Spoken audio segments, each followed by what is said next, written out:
So I want to invite everyone to simply take a deep breath and take notice of how the in-breath that you have taken captures your attention. Not only that, but as you pay attention to the sensation, you are able to then perceive and investigate to know and feel more of your body and relevant sensation.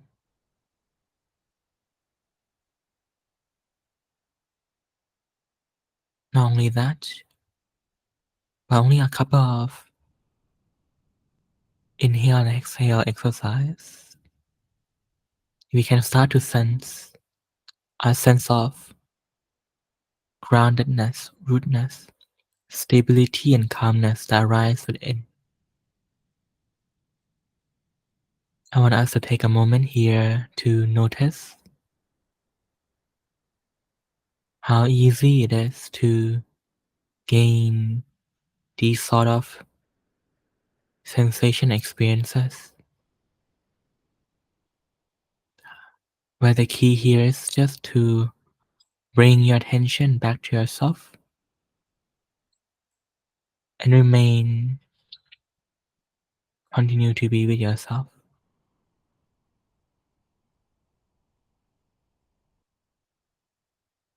To prepare our body and mind for this practice, let us all bring our attention toward the top of our head, the crown of our head, to relax them. Release and let go all the tension. And take a moment to notice as tension releases, happiness arises in its place. We call these pockets of happiness that we can harvest throughout our body. You move down to our forehead and our eyebrows. Release and relax as tension, pollution disappears. Happiness, purity arises in its place. We move down to our eyes and our eye sockets. Release and relax.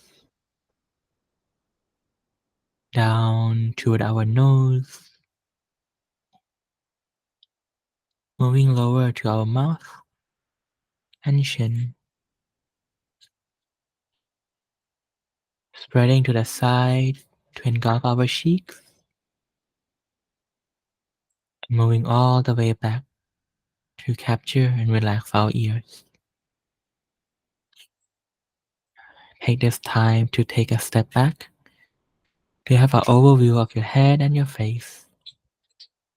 Make sure that every muscle are relaxed. Always notice and appreciate the rise of happiness as tension decreases. Appreciate the small happiness. Learn to be content with them. And before we move on, we'll be placing a smile on our face, even if it's just a little bit. But I want us to focus on the reaction that it has on our mind as we smile.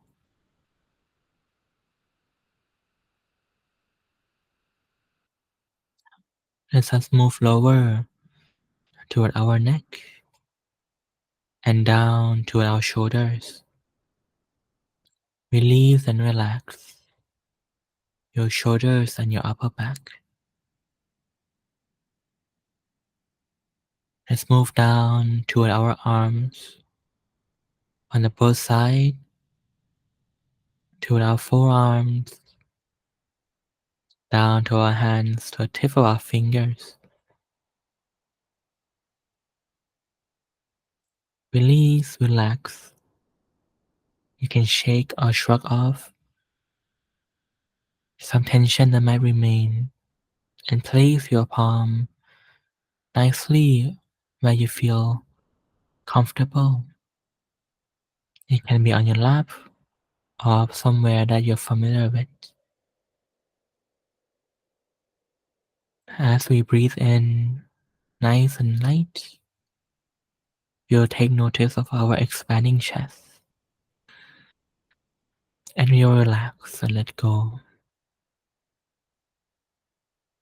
Moving down to our belly and stomach, noticing your middle and lower back too. Release and let go of tension in those areas. And we slide down gently toward our waist and stopping there for a moment. We will be taking a step back and have an overview of our upper body,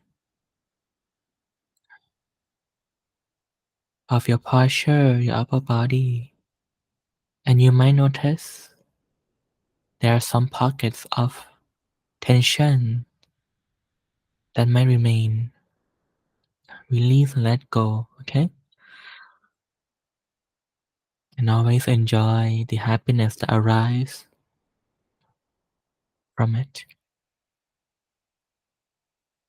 We go down back to our waist and move down toward our hips and glutes.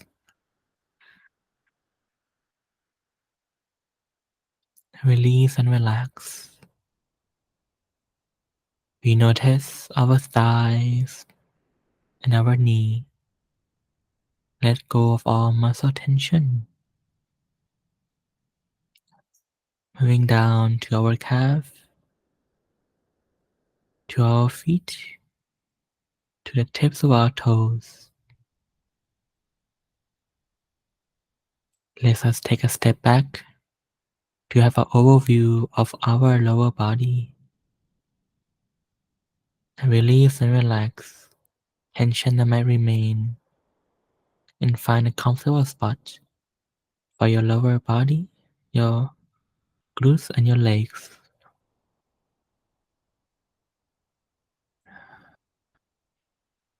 After that, we're taking one more step back to have an overview of our entire body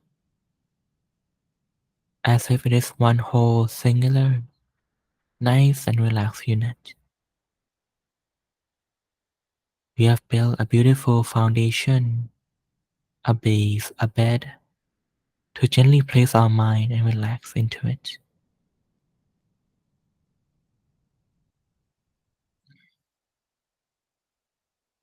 And now, let's imagine our entire body are free without any internal organs, hollow and empty, without any heart, liver, lungs, kidney, digestive tracts, as if you're a bubble or a balloon that is nice, light, and spacious on the inside. Imagine taking away all the heaviness and clutter within and allow the space to create space for wonderful sensation to take its place. Light, soft, vast, open, free. Our entire body feel like a balloon, a bubble. Nice, light and gentle. It's okay to not be perfect. We will appreciate the fact that the body and the mind is trying to relax.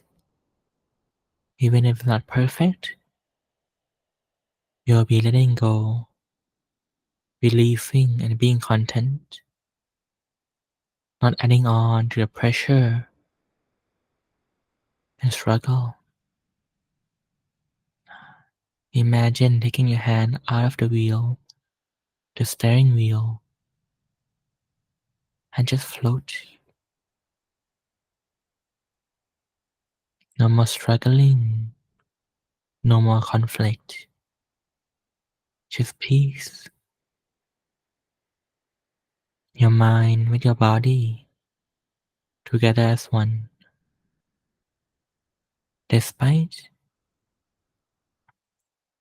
some of us feeling a bit of chaos or difficulties or pain or in discomfort that arises.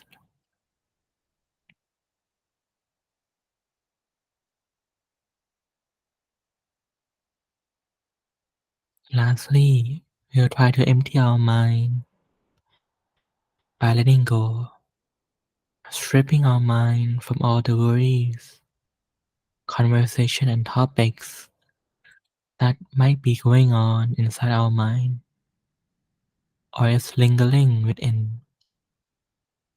Everything about the past, the present, the future, about work, family, study, friend, country, environment, politics. Let them go. No longer give weight to any of them.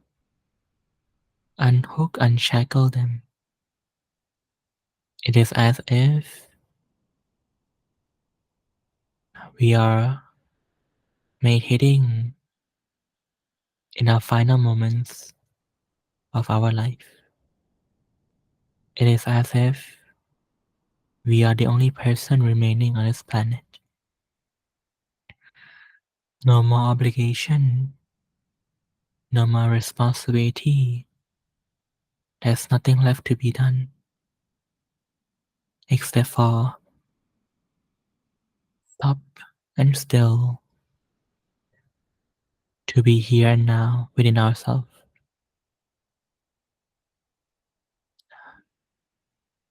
As the heaviness release from our mind, make yourself feel light and nice, no longer being weighed down by the responsibility on our shoulders, free and liberated, together with our body.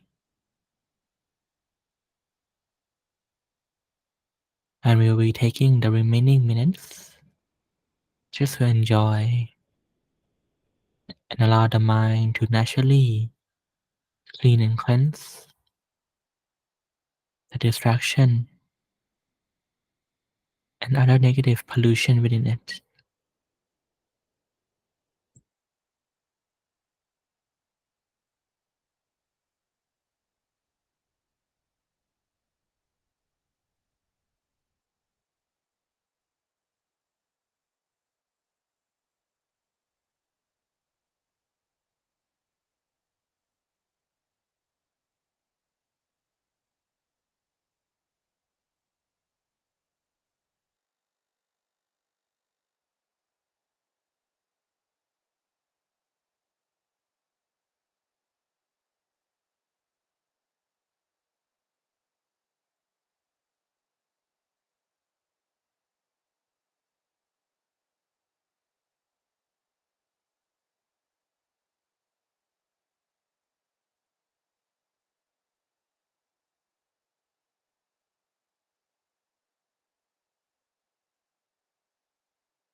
that we have given enough time for ourselves and our mind to relax, we can slowly and gently open up our eyes.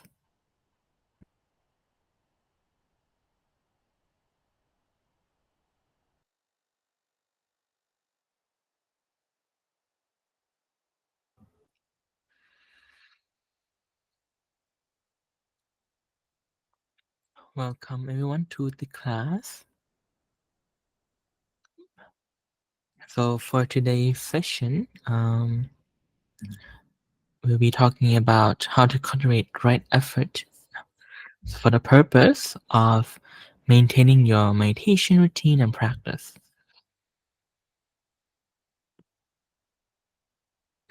This, for many of us, is a very important topic where as we find that the routine that we have in the retreat or the mindfulness practices have served us a lot, serve us a lot. We find ourselves having to battle with the temptation or the routine that we have cultivated and have growing with it for years and years. Not helped by the fact that having to live in a society where mindfulness practice is not a part, a vital, or a popular thing to do, it makes us it makes it so that it is difficult to not only give time but also to win over the other temptation or habits that we have cultivated instead of coming down to meditate or to stick to the routine. And today we'll be talking exactly about that. It all right it all begin by understanding the coming and going of that concept in Buddhism, right effort.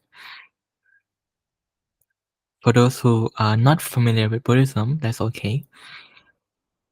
I want to share a bit of how the Buddha teach the Dhamma or his teaching. When we go around the world looking at different resources, books, videos, coaches, one of them are program, checklists, or step-by-step tutorial of how to change our life. And that's the key. We want a step-by-step process or program, a software that we want to incorporate in our own life, like a checklist of what to do first, second, third.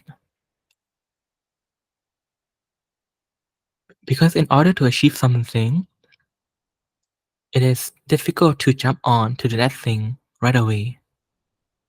But we find it much easier to slowly progress forward, to do something first, where that thing lead to the second thing, third thing, all coming together to help you accomplish the goal of what you actually want to do.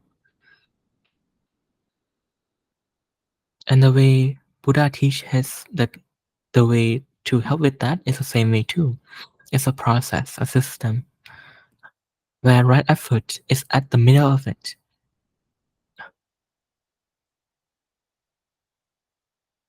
To have right effort, the thing that have to come first and foremost is right view, or basically the awareness of a positive thought or emotion that then wants you to translate the thought emotion toward an action. And for many of us, those thoughts and emotion are about meditation or are about doing something nice for yourself or something about withstanding against bad habits.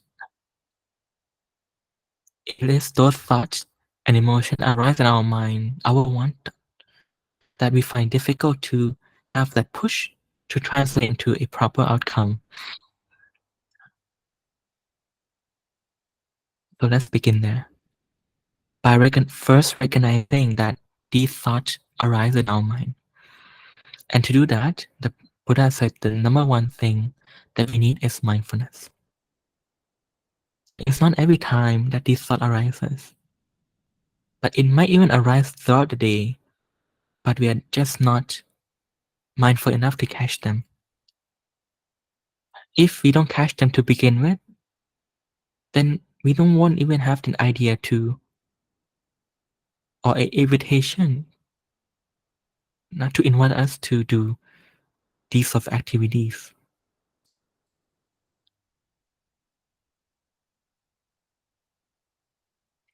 And then when the time comes when we able to catch that nice thought, nice idea of wanting to meditate, what should we do next then? Many of us in those stages have to battle between an option that we know that is right and correct, an option that we're used to. For example, now I think I should study, but then a second option came up. I think I want to go party now. Two opposite poles, where it is often the case that the one that we need to do and must do is weaker than the other one. Being mindful will help us recognize that.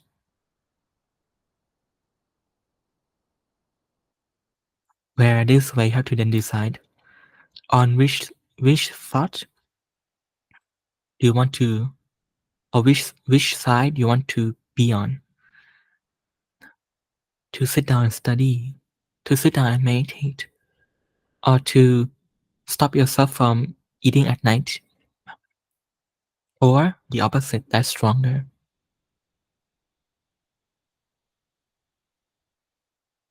So the very first step is to not accept and follow through with the stronger one. Because if we did actually follow through with that, then uh, say goodbye to your good intention. We are like a project manager of our life.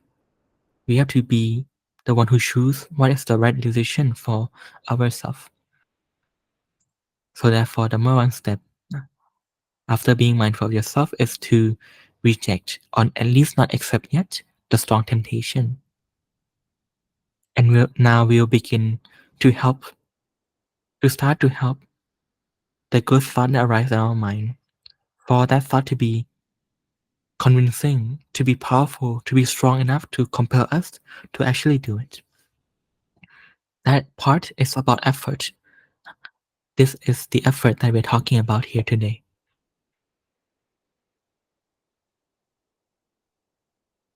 The secret, the way the Buddha teach on how to do that is to use two tools that we have that we have. He said, after being mindful, to be aware of the thought, the conflicting thought arise, one should not accept the other thought just yet, but rather turn to the other two tools in our arsenal. Number one, first and the easiest one is belief or faith. Do we have the belief that these wonderful thoughts, not to go meditate, to sit down and work and study, or the thought to not eat at night, for example, is that a good one? Is that a one worthwhile or not? Faith is very important here because we make all our decisions based on belief and faith. If we don't believe that this product will not make us more beautiful, then we won't buy it. If we don't believe that this school will make my child smarter, we won't pay that tuition. If we don't believe that traveling to Thailand to go to a retreat will help me, then I don't think you would make that investment. That's so belief is important. But even so, even though we know and we believe that we must sit down and do the right thing, but it's not strong enough. That's why the Buddha teach the second tool to help to use together with faith, and that tool is called wisdom. To contemplate on why I said that, you need to do what you believe that you must do. To be the lawyer, to argue, to make that argument, to teach yourself using knowledge and your wisdom of why it is right to do what you must. Why is it wrong or not good to not do what you need to do? You don't have to make decision here just yet, but lock yourself in a process of contemplation. Now we find ourselves many times where we are not sure what to do, where we are faced with two or more decisions in our life, big ones or small ones. And before we make any decision, we we spend the bulk of our time contemplating first. What should I do? What's the pro? What's the con? Should I do this, do that? And you see, you'll be stuck in this limbo until you are convinced that one side is better than the other.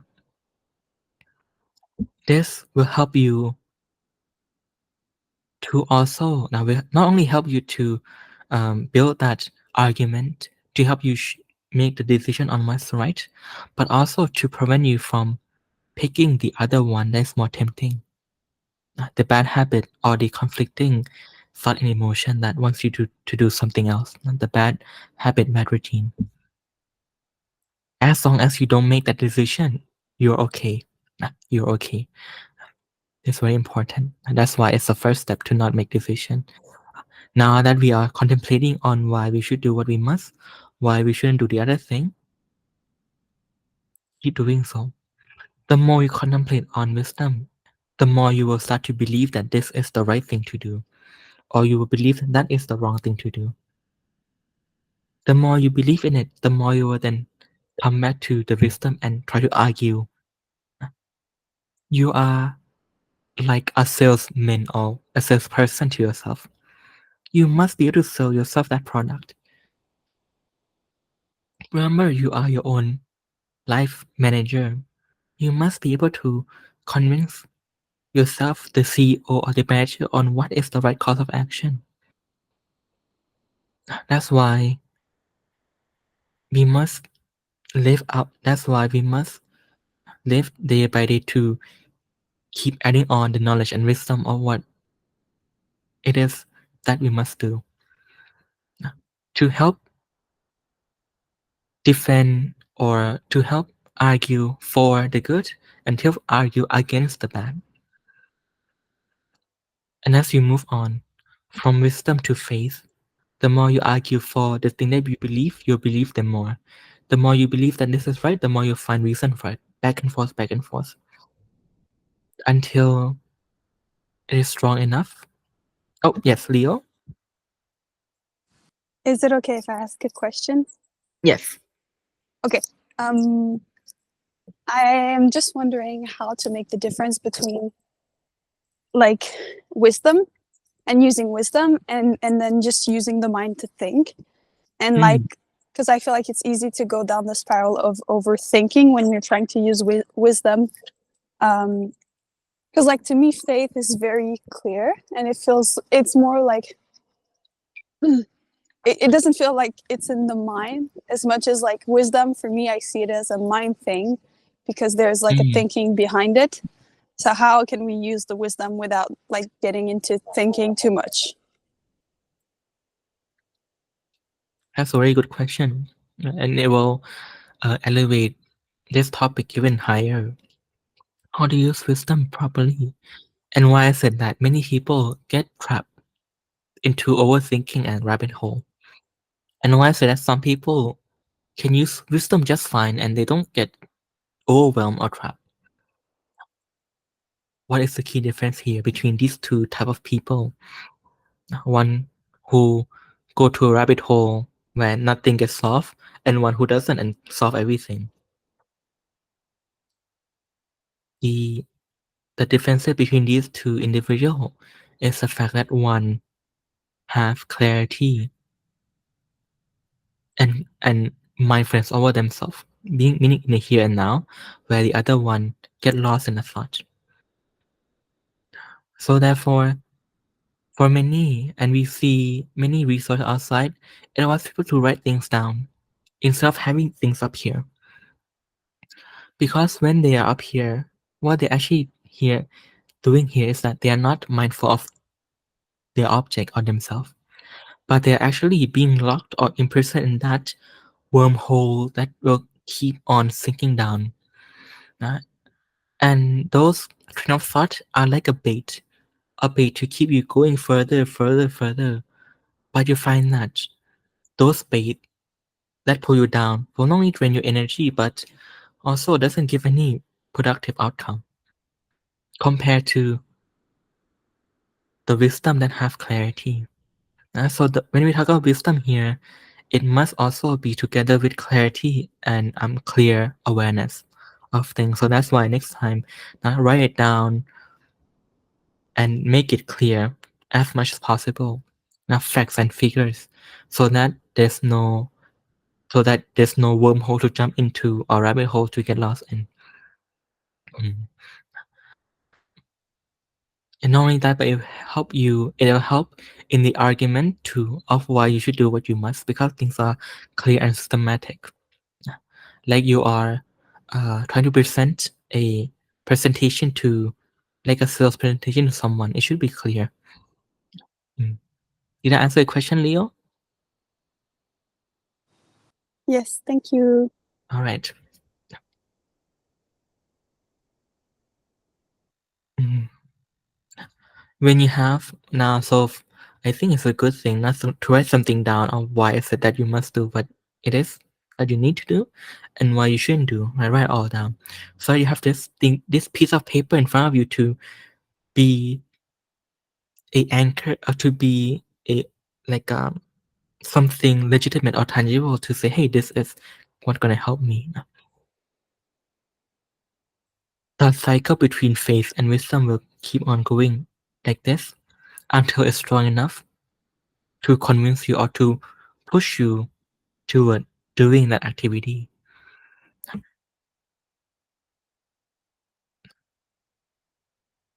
And that's why we want to get to, right? To do the activity itself. Now, for many people, the act of actually doing it is the most difficult thing. Not, no, the the most difficult part is to push yourself to do it. Not actually doing it, but to push yourself to do it. So now that we know the secret to that, we can then slowly use it uh, in our daily life. So take out a pen paper, use clarity. Everything in Buddhism is about knowing, brightness, clarity, not darkness, not confusion, not dirtiness, not polluted. Pure, bright, clear, clean. That's why every process here must be like that too. And if all and if it helps to be on paper, then be on paper. The right effort, the key topic for today's class, doesn't end here. Because effort is just effort. Effort is just something to push you toward to doing something. And that's why it's also important to also know what are we going to use the effort for, right?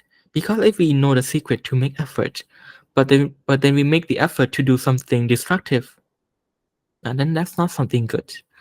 Also, therefore, we must know how to translate this effort into something positive.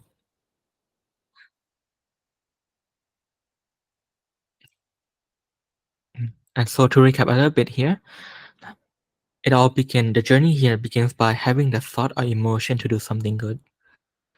We can know of that thought emotion because we are mindful to begin with. But as those thought emotion comes up, that is leading you towards something nice, something that you must do and it's good to do, will give you a good outcome.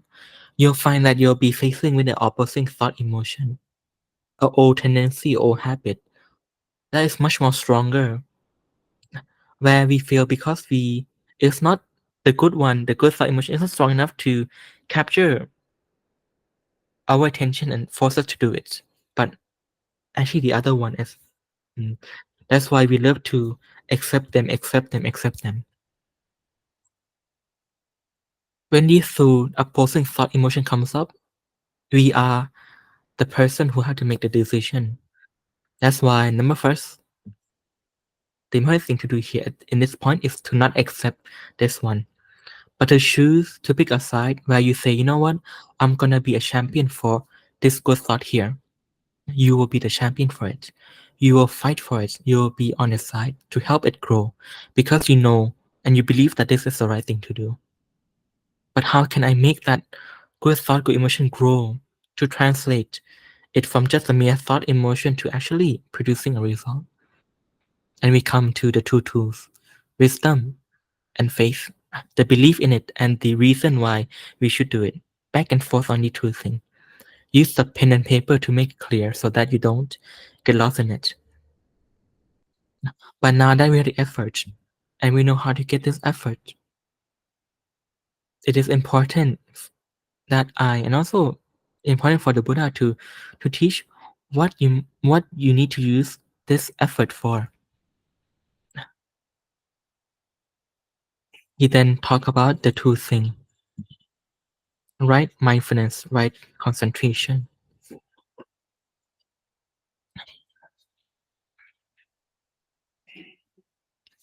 right mindfulness, right concentration. Why is that?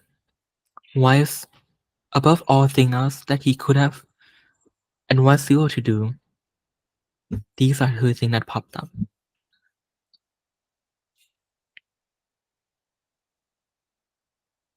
It is because of the benefits, the unfathomable benefit of being mindful, and the benefit of being concentrated.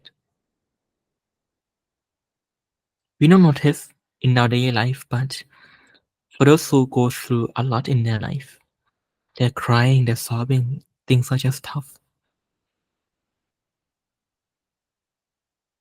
Do you know, apart from crying your heart out, do you know one easy method to stop those emotions?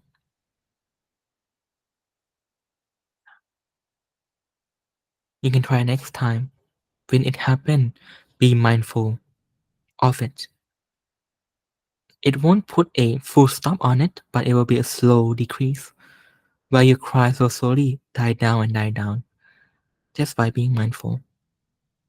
Or when you're mad and angry with someone, you're just gonna go on a spree. While you're going on a spree of shouting, you're not mindful, but when you come to your senses, it then becoming that mindfulness, that awareness of the matter of fact that you are sad or angry is powerful enough to slowly mitigate and tone down the emotion. Bad habit, bad attitude that is gonna drive you toward something that will harm you later. If you're mindful of it, the power to push you toward that negative action now decreases, and you can even halt it too. This is a powerful tool just by being mindful. And we do that, and that happens in our daily life because we remind ourselves what is going on right now with us. Hey, right now we're angry. Hey, right now I'm jealous. Hey, right now I'm acting from guilt, from shame, from discomfort. Being aware of the reality right now, being aware of your mind, your body, is such a powerful tool. Right? It can stop the bad habit. That's why you see when you go to a retreat, uh, above all things else, every monastery teach about mindfulness first. It is something that is so powerful. That's why the Buddha encouraged it the most. And he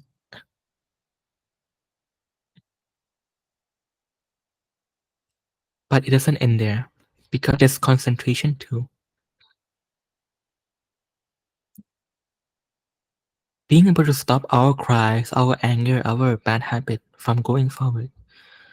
That clarity, that clearness in our awareness of our mind, our body isn't enough.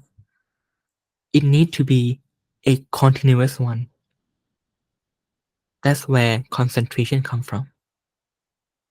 Uh, Concentration means a continuation of awareness or continuation of focus. But that continuation cannot happen if mindfulness is not there to begin with. Because if mindfulness is not there, then there's nothing to continue it, right?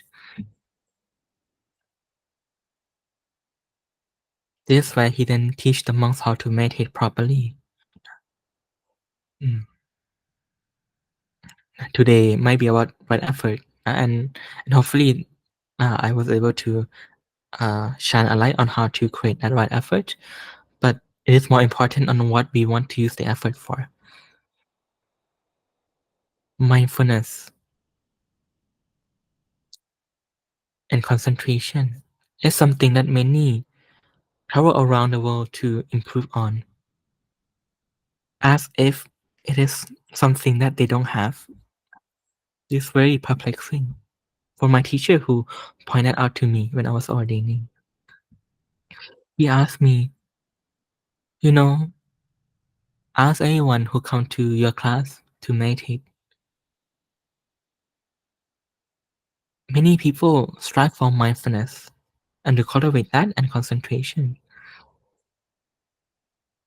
But if they're not mindful and if they're not concentrated, can they even complete any task at all? Now, you see, Jimmy, my teacher told me, every activity requires mindfulness and concentration. Walking on the street, eating ice cream, watching movie, listening to music, engaging in this class and conversation. If you're not aware right now of what you're doing and concentrate on it, then it won't be completed. You can't drive your car, you can't do anything. Meaning, mindfulness concentration is something that we all have. But it's just difficult to be mindful and aware of yourself, that's all. That's why we have to teach them the secret to be mindful and a secret to be mindful and concentrate on themselves, on their body, their mind, the thing that helped them a lot in their life. That's why I want to then shift for the sake of making mindfulness practice and concentrate easily in the outside world. Us I want to shift the perspective a little bit and understand that every activity requires mindfulness, concentration, two things that we want to create and cultivate. So therefore, to be mindful throughout the day, why don't we put our mind in an activity?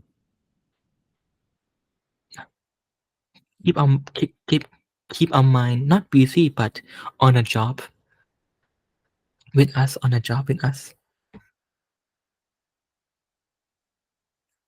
That's why many places teaches mantra as one of the first step, or walking meditation, because we want the mind to be busy concentrating on the footstep, the rise and fall of the breath, or just the repetition of the mantra, whatever that might be for you, that you like, that you love, whatever it is, but concentrate on that activity. Or for monks, as 3 years of ordaining and needing to do this, my teacher advised me to contemplate on wisdom or on the teaching. Whatever I learn, come back home and reflect back and forth. Just like how I study for college or do my homework. Uh, hey, I have this topic, this question. How to answer? Go about it. Think back and forth, back and forth. Write it out on paper. Nah. Think when I'm showering, eating, this and that, contemplate. But do it correctly. Nah. Like Leo said, don't get into the rabbit hole. Be mindful. Make sure that my mind is with myself as I contemplate this, not lost. And just by allowing the mind to be in an activity, then that's it. Mindfulness concentration achieve right away. No wonder why uh, some people take the time of their day to just slow down and breathe. Or no wonder why people are so walk so slowly so that they can keep the mind busy. But we don't have to walk that slowly though. And we can just tell the mind to be aware. And that's just why we're gonna move on to the next step of how to be aware easily. But before we go there, our last 15 minutes, anyone have any question?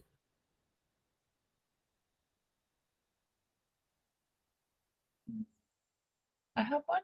Okay, there's a Okay. there's a guess. Okay, I can translate them all. In the book that I was reading for research for the book that we're writing, the the gentleman, the author, also talked about using wisdom, although he gave it a different name. And he was talking about when he is using it, he is looking for, he's asking, like basically contemplating, just like Albert Einstein also said he does, just asking the question, like, what should I do? What is the best thing to go about this? And then he waits and focuses on the feeling. So I was wondering if you could also relate that as like a different technique that he uses in if we maybe not have a pen and paper to write things down. That's a very good question. How to study properly in Buddhism. Generally, people misunderstand what studying really is. What they want to do in life is solve problem. Every day we meet them, right? We face them in our school, in our life, in our work. Problem, meaning something that we don't know that we have to find an answer to. That's a problem. Problem requires answer. And to solve it, the one who solve it is the wisdom that we have. If we don't have enough wisdom to solve it, then we go ask someone who's wiser than us. Then we are easy.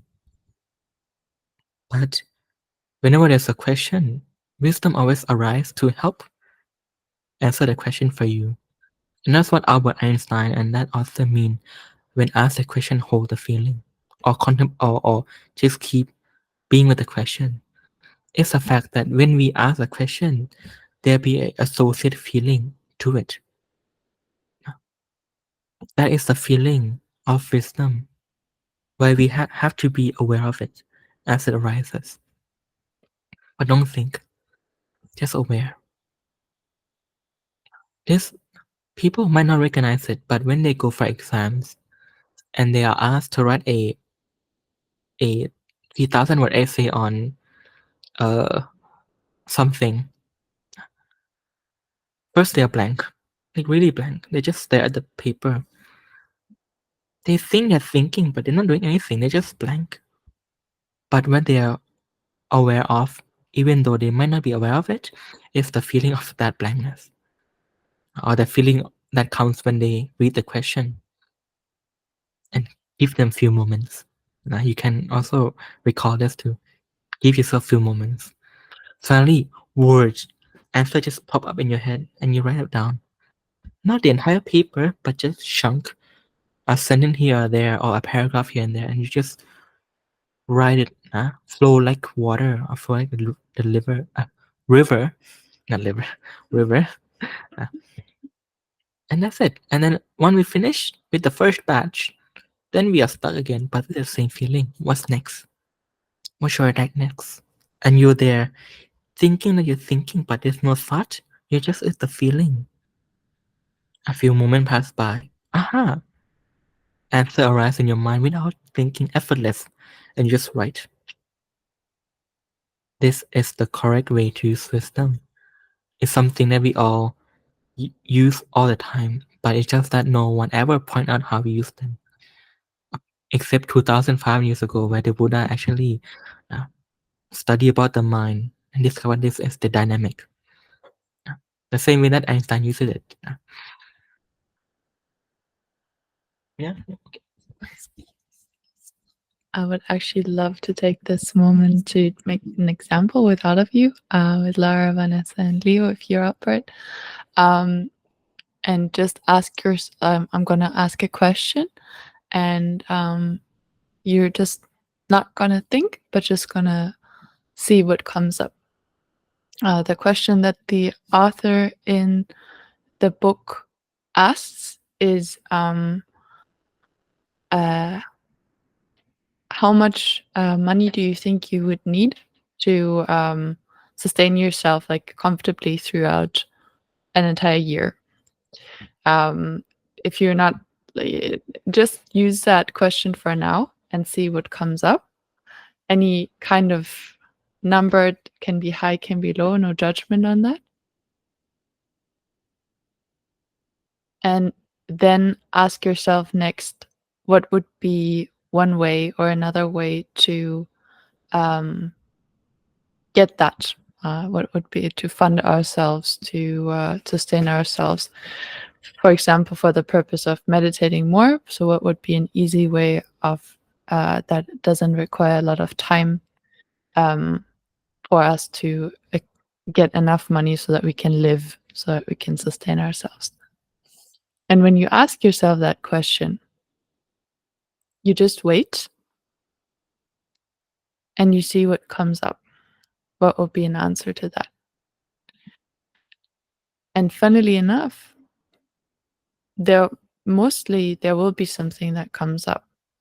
You can use any other question too, and just wait and see what comes up, and you'll be surprised, because before we take the moment, it seems like we don't know, but we take a moment and wait for something to come up, and there will be something that comes up.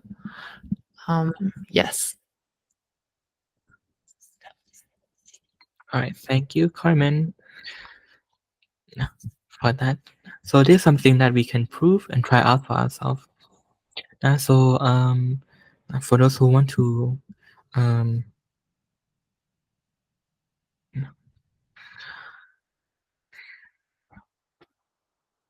now before I move on, 8 minutes, 10 minutes before the meditation, I want to recap and then end off with the final thing.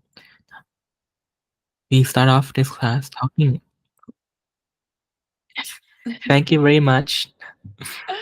Thank you, Vanessa. All right. We start with class talking about right effort. We wanted to have that push on that effort to do the right thing and to help us not do the wrong thing. But we find that it's difficult to not do the right thing and do the wrong thing, or do the thing that shouldn't be done. And then we begin by talking about the journey, how we get there. It first starts off with a thought. A thought emotion arises by itself, saying, hey, I should not eat today or should meditate. But when that thought arises, and it requires you to be mindful to arise, to notice them, you are then faced with the opposing thought that are to then snatch the moment and say, hey, you can play a game right now or watch some Netflix, and they're very strong. Because of this mismatch of balance, the the bad habit or the thought emotion arise is stronger, you are likely to accept them. And when you do, you're done. That's why the first step is not to accept just yet. I know you can't reject them because it's so tempting sometimes, so just don't accept for now. And we then make a decision to champion the good or the thought emotion that we know will bring about good result.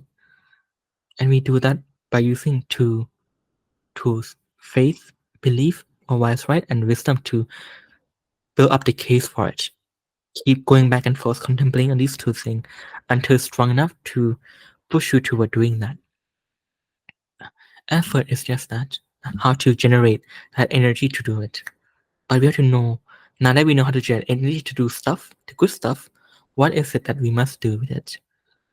Mindfulness and uh, concentration. That we know exists in our daily life because it's a must in our activity. So instead of making it difficult to be aware of our breath throughout the day or whatever it is, let's find something to do for our mind that's nice and productive, easy and comfortable. Every step. Nah? Let's say, hey, and we can do that by telling the mind what activity you want it to do. Before you walk from your room to the kitchen, or from your home to the office, or from your home to your car, uh, keep it short. You will say, hey, I want to put my mind to activity here. Gonna tell my mind to be aware of my feet. I'm just gonna do so as I walk to my car, to my kitchen, to this, that. Put yourself in an activity, small and simple for now. A bit here, a bit there throughout the day to get used to that. Because activity requires mindfulness concentration anyway. Other way it might be is mantra. Concentrate on mantra. This, and this. It won't be perfect. You'll forget it. It's okay. Come back and restart this activity. Give this activity your utmost priority, because if you do so, it will give it weight, importance, priority. But if not, then something else will triumph it anyway. So how I practiced early on is my teacher told me, your room to the kitchen. Every morning before you walk a single step, put your mind on activity of knowing your feet and walk every step, every step. Walk to the kitchen. Now from kitchen, back to your room, to now. From your room to the bathroom, from the bathroom to here, to there, to here, to there. I sprinkle my day with this mini game. I put my mind in it. Make it fun, make it easy, make it simple. Now, whatever you like it to do, this can be one of it. But to do that, you have to make that decision first. To tell the mind, hey, I want to do this, or to tell yourself, right? Uh, Surely in no time, this will become something that will be integrated in your life easier, more regularly. But you have to make that goal, that conscious decision. All right. I hope that uh, mm, this class does help. Not only answer the topic for today, but also how to use what we learn to elevate that even further to then accomplish the key goal that we want is to help with our meditation practice. Not only in the to do it, but to sustain it throughout our day. All right. So far, so good, everyone. Thank you, Vanessa. Yes. Oh, yes. Question from Kanan. One moment. A question for Kanan. He said, "Hi Jimmy, how to manage social expectation when we are happy with our own company?" Mm,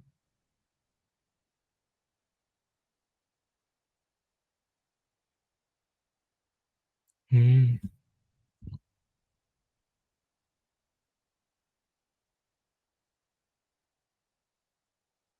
Social expectation.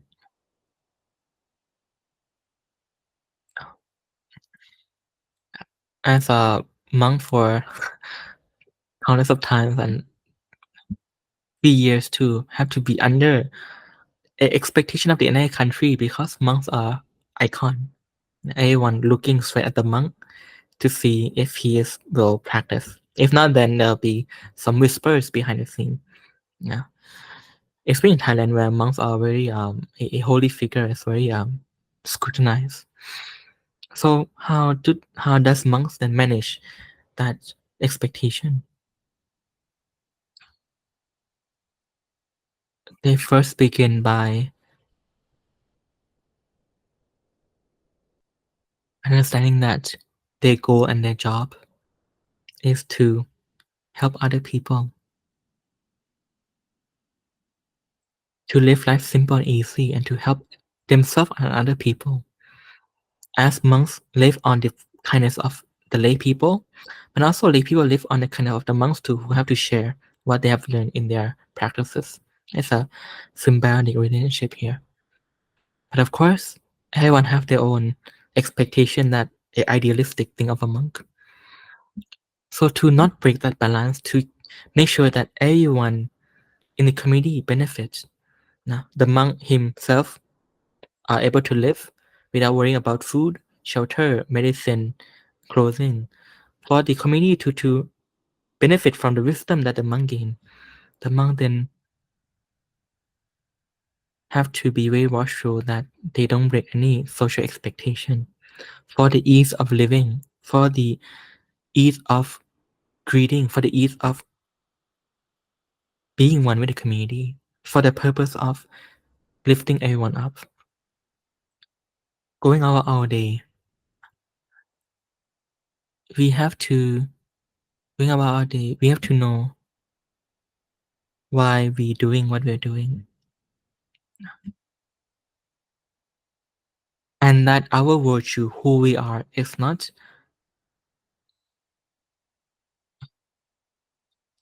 confined to what we wear, the hair we have, or this or that. But what who we are is the goal that we are wanting to do, combined with the virtues that we hold. We don't want to create any pain, suffering to other people, not to ourselves too, where we are then become a target for other people to point finger to.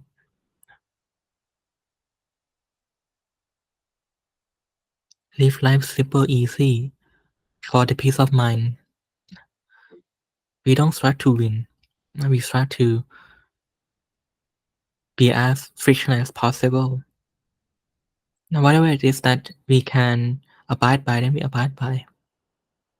Because the society, the company, the setting that you have, they have wonderful resources for you to take advantage of, to not take advantage, but to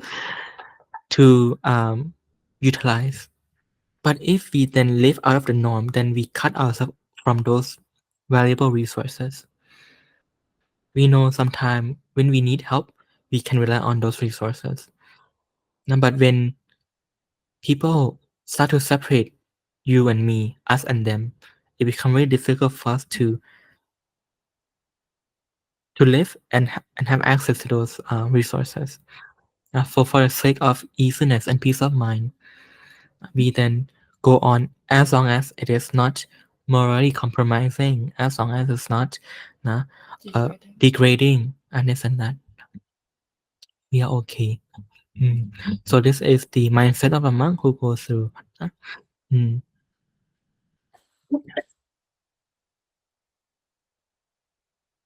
Did I answer your question, Kanan?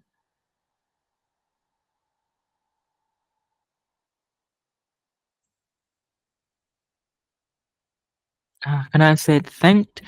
I can understand. One of the senior monk said to me, we can share happiness if we are not happy in the first place. Hence, it's one to take time to oneself, especially those are introvert who need to be recharged. But society to pressure us to conform. Yeah. Sorry, Jimmy. Yeah, thanks, Jimmy. Is it okay for me to take your time? Because I believe now's the time to meditate, right? Maybe you can Oh, answer me later. oh, okay. Yes. Then we can then after meditation then. Okay. Are you free after meditation, Kanan? Yeah, I should be free. No worries. Okay. All right. Yeah. Mm. Okay. Mm. Many before we go to meditation to Carmen, um, everyone hold resources and everyone because they're not enlightened yet, they still divide between you and me, us and them. dividing together with the resources that they hold, limiting them if they are not part of the group or someone they don't accept. We to make our life simple easy, we live our life so that we can have access to those resources if we need them when we need them. Making the bad nature inside us will provoke the sense of selfness or labeling or ego or like pride for only for the purpose of crashing with the other person, resulting in inaccessibility of those resources where we might need them when things are dire. So because of this, this is the so I hope that if things can be adjust, can be recalibrated, then now that you know the benefit, I hope that we can work toward that so that things are simple, easy for you. All right. So thank you for listening. I'm gonna then give it to Carmen who will lead the meditation.